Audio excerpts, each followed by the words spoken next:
Olá, seja bem-vindo!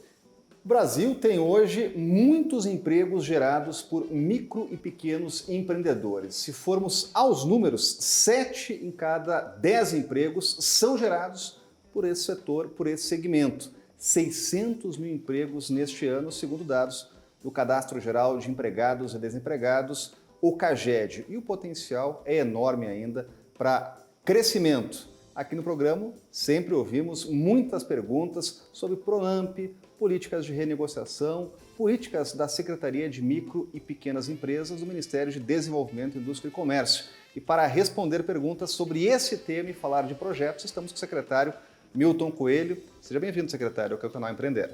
É uma satisfação enorme estar aqui com você, Orem. Agora, sabe, secretário, que a gente falava de perguntas, tem um tema que sempre gera muita dúvida aqui e pergunta, até por causa do potencial, é sobre o Pronamp. A gente fala muito para pequenos e microempresários e esse é um tema que sempre chega muita pergunta aqui. Gostaria até de iniciar nosso bate-papo falando sobre esse projeto, sobre esse programa e até sobre as políticas de renegociação. O Pronamp foi uma iniciativa importante criada no momento da pandemia. Os estudos apontam que uma pequena empresa, um pequeno negócio pode ficar sem faturar, suporta ficar sem faturar até 27 dias. Na pandemia, nós não tínhamos a previsibilidade de quanto tempo os pequenos negócios passariam, né, com seu faturamento caindo ou inteiramente paralisado em função das medidas necessárias para enfrentamento da pandemia. E aí houve a necessidade do socorro financeiro criado através do Pronamp, que veio suportado pelo Fundo Garantidor das Operações, o FGO. Naquela ocasião, o Pronamp tinha uma Selic de 2% e uma taxa de juros de 1,25%. Com o passar do tempo, a Selic foi aumentando, nós chegamos a essa taxa absurda de 13,75% e o spread de 6%, que era 1,25%, passou a ser 6%, gerando uma carga, eu diria, praticamente insuportável para os pequenos negócios. Nós estamos agora nesse momento de reestruturação do Pronamp. Estamos construindo, junto com a Febraban, com a Caixa Econômica, o Banco do Brasil, com as cooperativas, alternativas para que nós possamos, com isso, dar um alívio com renegociação para os casos de inadimplência, jogando no saldo devedor as parcelas que não puderam ser pagas em função da crise econômica que se estabeleceu em consequência da pandemia. Então, esse esforço está sendo feito, nós vamos agora, já no mês de agosto, os bancos vão abrir negociação de modo a facilitar a reoxigenação financeira do capital dos pequenos negócios, que vem exatamente numa série de medidas que o governo vem tomando para que a economia brasileira volte a ter uma atividade econômica suportável, para que o país possa retomar o caminho do desenvolvimento, diminuir a taxa de desemprego, porque agora nós tivemos uma boa notícia, né? Nós caímos a taxa de desemprego para 8%, e nós sabemos, você acaba de dizer, que os pequenos negócios empregam 70%, talvez um pouco mais, da mão de obra no Brasil. Então, esse é o esforço. Agora, secretário, interessante o senhor mencionar na política de renegociação e nesse estudo para ajudar quem está nos ouvindo, micro e pequenos empreendedores, porque o governo acabou de anunciar também o Desenrola, né, e vai em linha com esse mesmo objetivo, de ajudar as pessoas que estão em dificuldade. Qual é o impacto, a consequência para a economia desse tipo de renegociação, auxílio a quem está passando por dificuldades? Em primeiro lugar, o Desenrola, né, tem hoje um público de uma população de algo de 70 milhões de pessoas em dificuldades para voltar a contrair crédito. Então você vai restabelecer a dignidade de muitos brasileiros que vão poder voltar, né, a comprar produtos muitas vezes necessários quase sempre necessários para consumo pessoal e da família, e, evidentemente, isso ajuda a acelerar a atividade econômica. Então, não é pouca gente. Nós esperamos, o governo espera, até o final do ano, recolocar em condições de crédito, de contrair financiamento, mais de 20 milhões de brasileiros.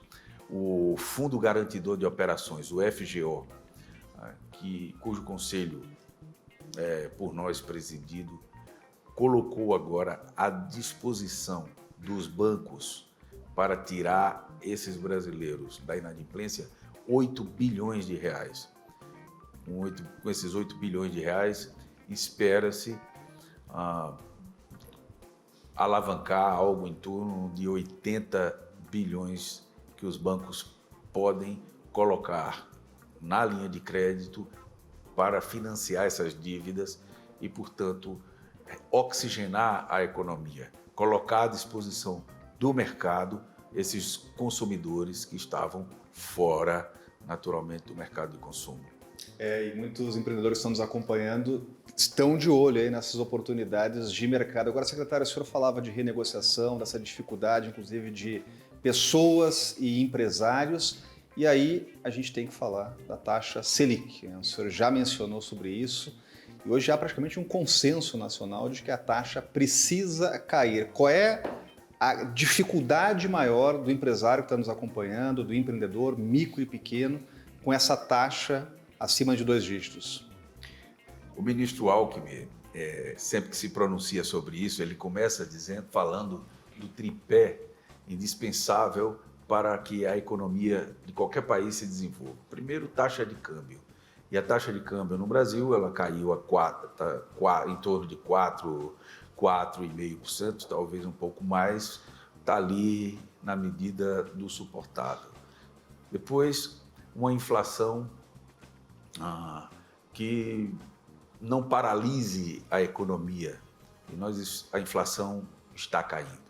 Mas nós temos aí uma parte, né, dos eixos desse tripé que tem causado enormes dificuldades para o Brasil, para o brasileiro, para a economia brasileira, que tem aprofundado as desigualdades econômicas e sociais, que é a taxa de juros. Agora, secretário, a gente sabe que taxa de juros elevada, essa taxa, ela gera impacto em toda a sociedade, em toda a economia. Público. Também. Agora, para o nosso micro e pequeno, né, qual é o impacto de uma taxa tão elevada? Imagina nas pequenas cidades, onde a base econômica ela vem dos salários do setor público, da Previdência Social, o quanto tem sido um fator paralisante das atividades econômicas. E o Brasil profundo, dos mais de 5.500 municípios, a população que mora fora dos grandes eixos tem sofrido imensamente, e não só. Quando nós falamos isso, nós pensamos logo no Nordeste, pensamos no Norte, né, no Centro-Oeste, mas o interior de São Paulo, Paraná, Santa Catarina, Rio Grande do Sul, estados que têm uma economia mais pujante, têm reclamado enormemente dessas taxas de juros que paralisam os negócios. Agora, na avaliação, secretário, até mundial, porque o Brasil está inserido num contexto, né? Por que esse cenário ele é tão discrepante no país? Países com uma inflação até mais alta que o Brasil estão com uma taxa inferior, né? Por que chegamos a esse ponto? O presidente do Banco Central tem que explicar isso, né? Ele tem tentado explicar, mas até agora não consegue convencer os agentes políticos e os agentes econômicos da necessidade dessa taxa de juros. O Brasil hoje tem esse cenário de 7 em cada 10 empregos gerado pelo micro e pequeno, né? Num contexto até internacional, né? Essa é uma realidade do Brasil, isso se reflete em outros países, né? E quais são as vantagens do Brasil ter um setor de micro e pequenos tão pujante e tão representativo? Em primeiro lugar, no mundo inteiro, quer dizer, nos países desenvolvidos da Europa, a França, a Itália, a Alemanha, são países onde as pequenas empresas têm uma participação na economia muito significante. Na Itália, por exemplo, 53% dos produtos exportados vêm das micro e pequenas empresas. Na Alemanha, 68% do PIB é produzido pelas pequenas empresas. Há nesses países uma política nacional de estruturação da economia em torno dos pequenos negócios. São mais empregos, é mais gente envolvida, é democracia econômica, e que torna o país competitivo. O Brasil caminha para isso. No Brasil, apenas 30% do PIB é produzido pelos pequenos negócios. E 1% das empresas produzem 70% do PIB. Há um claro desequilíbrio e que precisa ser equalizado. Precisamos dar uma nova direção aos pequenos negócios no Brasil.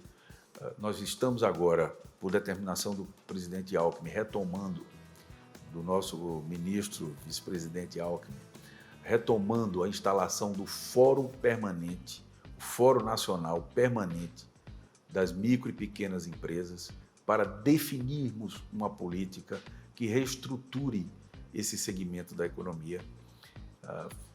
Vamos reinstalar também os fóruns estaduais, estimular a reinstalação dos fóruns estaduais, de modo que os pequenos negócios no Brasil ocupem um lugar importante na prateleira da economia brasileira, que possa dar um novo significado a esses pequenos negócios.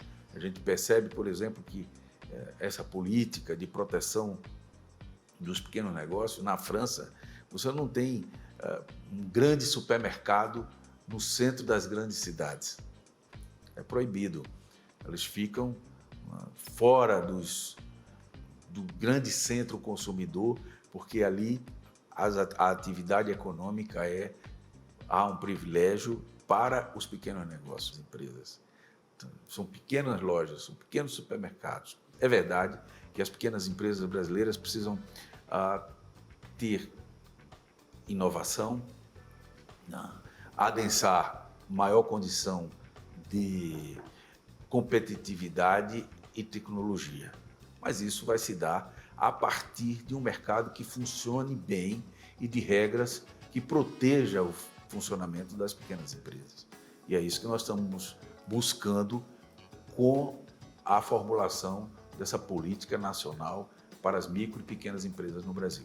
E há muito potencial, um potencial enorme para crescer ainda mais. Secretário, eu vou pegar até um ponto e um tema que o senhor citou há pouco, que é pauta de exportação e como aumentar a participação do micro e pequeno na nossa pauta de exportação. O senhor citou o exemplo da Itália, mais 50% de exportação voltada para esse segmento de micros e pequenos. Deixar esse assunto para logo depois do intervalo, para a gente retomar aqui a conversa com o secretário de Micro e Pequenas Empresas do Ministério de Desenvolvimento, Indústria e Comércio, Milton Coelho, que está com a gente hoje no canal Empreender. Então não saia daí, a gente volta em instantes.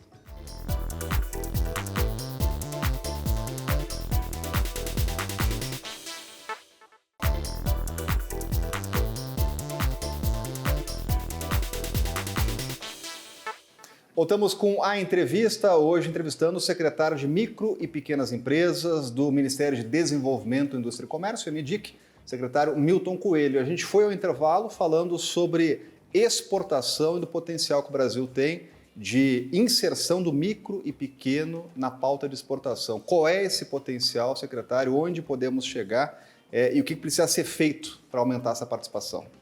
Bom, nós não podemos falar de microempresa e dos pequenos negócios no Brasil. Eu não posso correr o risco de passar por aqui sem deixar registrado a importância do SEBRAE como uma instituição de apoio à estruturação dos pequenos negócios. E nós temos feito uma discussão com o Sebrae, agora com o nosso presidente Décio Lima, com o Bruno Quick, que é o diretor técnico. Chamamos também para a mesa, além das confederações das micro e pequenas empresas, chamamos a Apex para discutirmos uma política de incremento, de fomento da pauta de exportações dos pequenos negócios no Brasil, que ainda não tem um grande significado, um peso na nossa agenda de comércio exterior, mas que precisa ter uma política estruturada. Secretário, o senhor citou o tema diversidade, e diversidade é a cara do Brasil, agrega valor, e é até interessante o senhor mencionar no Sebrae e também na Apex, porque tem um esforço para denominação de origem e indicação geográfica, e a gente sabe que isso no mercado internacional tem um diferencial enorme, né? A gente pode citar aqui exemplos do queijo lá, canastra, do vinho, do Vale dos Vinhedos, né? De que forma esse tipo de artesanato, né? Desenvolvimento regional, de que forma esse tipo de rótulo ou marca ajuda o produto brasileiro no exterior. A gente não falou aqui do que gera mais atração, que é o produto da Amazônia, que tem um cartaz internacional enorme, mas de que forma que isso agrega valor e gera esse interesse para o mercado internacional? Precisamos colocar aí entre os institutos que vão nos ajudar a indicação geográfica, indicação de origem, ao INPI, e também está junto conosco nesse esforço. Agora, em relação ao artesanato, por exemplo, nós tivemos no CRAB, há 2 semanas atrás, uma reunião que envolveu a Unesco, o INPI,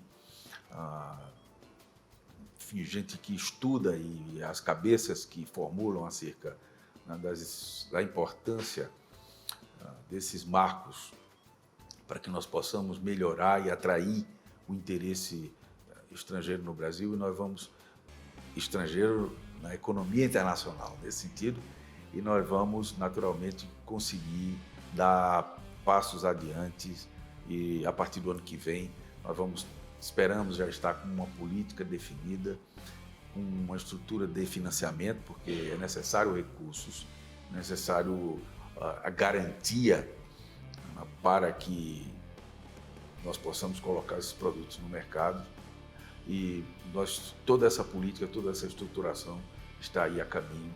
Nós esperamos, a partir do ano que vem, estarmos experimentando um outro patamar em relação à política externa, à economia externa para os pequenos negócios no Brasil.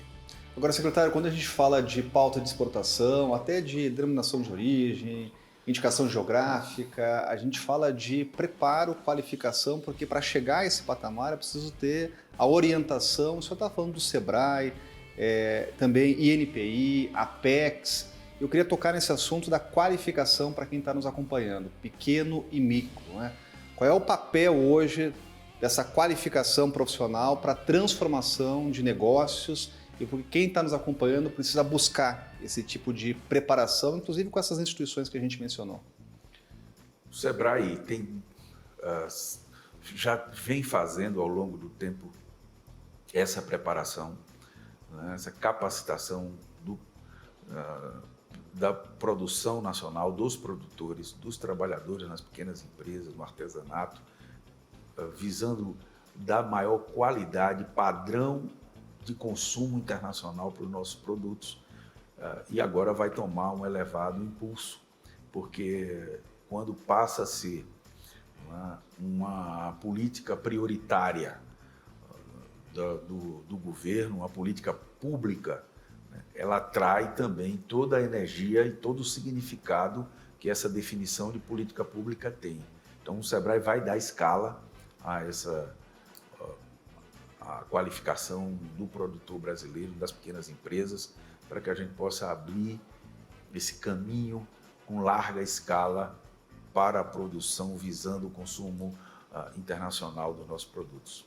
E é interessante citar esse tema, porque quando a gente fala de exportação, produtos com qualidade, E até esse esforço de identificar potenciais de mais indicação de origem, denominação de origem, indicação geográfica, a gente fala de transformação de realidade local, né? Porque, a gente citou há pouco o Vale dos Vinhedos, tem lá um histórico de produção e Amazônia, por exemplo. De que forma esse tipo de esforço, secretário, pode transformar e mudar realidades regionais e até identificar potenciais? A partir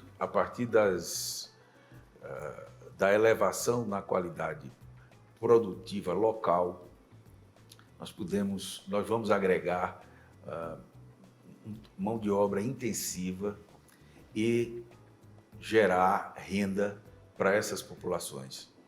Muitas vezes, imagina-se, né, formula-se políticas de grande alcance, mas que não leva em consideração o contexto das vocações e das realidades locais. O que nós pretendemos, que é objetivo do atual governo, é incentivar os APLs, né, as cadeias produtivas regionais, a partir daquilo que já se produz, que já produz ali naquelas localidades, dando a ela qualidade para que se tenha condições de consumo no padrão exigido pelo mercado internacional. Então, todo esse esforço será feito. Nós temos hoje exemplos no Brasil inteiro, mas ainda são pequenos em relação aos objetivos ambiciosos que nós temos nesse sentido. Quer dizer, nós podemos falar da fruticultura, por exemplo, lá do semiárido, em Petrolina. Nós produzimos frutas que são exportadas. Isso pode se multiplicar para outros produtos na região, no Nordeste. Na Amazônia, o ministro Alckmin agora está colocando energia para que o CBA volte a funcionar com todos os passe a funcionar com todos os seus laboratórios, produzindo produtos a partir da biodiversidade da Amazônia e que seja colocado no mercado, e é mais um campo que se abre para o mercado externo, né, a partir da biodiversidade brasileira. Então, há um esforço, há uma expectativa muito grande que isso possa e vai com segurança, né, com planejamento, com trabalho e com decisão política, nós podemos transformar muitas coisas. E é esse o esforço que tem sido feito. Para falar em transformação, secretário, a gente está chegando aqui à conclusão do nosso bate-papo, já tocamos em diversos assuntos, mas eu não queria terminar antes de tocar no tema inovação. O senhor mencionou esse ponto fundamental, como isso é importante para o micro e pequeno, nesse momento que a gente fala de marketplace, de mudanças, de transformações, de concorrências internacionais, né? Porque o micro e pequeno precisa estar preparado nesse ponto de vista de inovação, tecnologia, transformação. Em primeiro lugar, há um desejo dos pequenos empresários, dos pequenos negócios no Brasil, de inovar. Eles já perceberam no dia a dia dos seus negócios que a inovação abre e potencializa as oportunidades de negócio. Agora, é necessário que o governo estruture linhas de crédito para isso.